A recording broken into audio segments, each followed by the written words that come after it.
మీరు అడిగినటువంటి అన్ని కోణాల లోపల కూడా ఆలోచిస్తాం. న్యాయమూర్తుల నుంచి వస్తున్నటువంటి సూచనలు కూడా వింటాం. తప్పకుండా వారు ఇచ్చినటువంటి ఆ సీల్డ్ కవర్ విధానం వద్దనేటువంటి విధానం ఖచ్చితంగా దేశ ప్రజల ముందు చర్చ జరుగుతుంది. దానిలోంచి ఒక మంచి రిజల్ట్ వస్తుందని చెప్పి మేము ఆశపడతాం.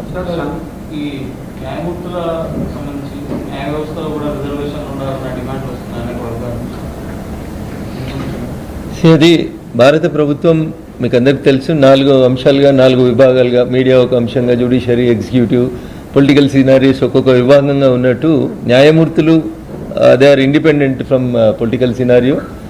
భారత పార్లమెంట్ చట్టాలు చేస్తుంది, కానీ దాన్ని అమలు చేయాల్సింది మళ్ళీ ఇంప్లిమెంట్ చేయాల్సినటువంటి పరిస్థితి వచ్చినప్పుడు దాంట్లో ఏమైనా ఇబ్బందులు జరిగితే నిర్ణయం తీసుకోవాల్సింది కోర్టులే ఉంటాయి. కాబట్టి ఖచ్చితంగా సుప్రీంకోర్టు కొలీజియం ఆ నిర్ణయం తీసుకుంటే భారత ప్రభుత్వం దాన్ని స్వాగతించడం తప్ప ఇంకొకటి చేయగలిగింది ఏం లేదు.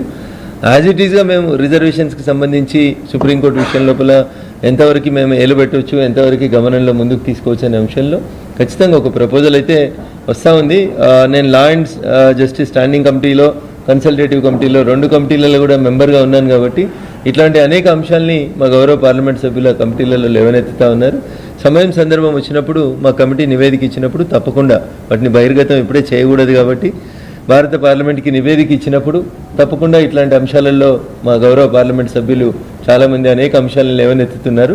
వాటన్నింటి మీద ఒక సున్నితమైనటువంటి సమాధానాన్ని భారత పార్లమెంట్కి law and justice standing committee submit చేస్తుందని చెప్పి నేను ఆశపడతాను. సార్, జడ్జిల సంఖ్యను అయితే పెంచారు, కానీ జడ్జిలు బిహేవ్ చేసేటువంటి తీరు, ఎందుకంటే పబ్లిక్ ఇంట్రెస్ట్ లిటిగేషన్ అయితే కాక్రోచ్లు అని అంటారు, లేకపోతే వాళ్ళ ఇంట్లో డబ్బులు దొరికినప్పుడు మేము మాకేం తెలియదు అని అంటారు. బట్ బిహేవియర్ పైన ఎటువంటి ఆలోచిస్తారు? సో దాని గురించి ఆలోచించడానికి భారత పార్లమెంట్ ఏం లేదు. దాని గురించి ఆలోచించుకోవాల్సింది సుప్రీంకోర్టు కొలీజియమే ఆలోచించాలి. సుప్రీంకోర్టు చీఫ్ జస్టిస్ గారి నాయకత్వంలో ఉన్నటువంటి కమిటీ ఏదైతే ఉంటుందో దాంట్లో జడ్జెస్ జ్యుడిషియల్ బిహేవియర్ ఎట్లా ఉండాలి, క్యారెక్టర్ ఎట్లా ఉండాలి అని వాళ్ళకే కొన్ని గైడ్ లైన్స్ని సుప్రీంకోర్టు ఫ్రేమ్ చేసింది. యాజ్ ఇట్ ఈస్గా మేము వాళ్ళ అడుగులలో, మేము వాళ్ళ కాళ్ళల్లో, వాళ్ళ షూస్లో మేము we cannot enter into their shoes. That is the purely discretion of the honourable chief justice of this country. He will take appropriate decision at appropriate time.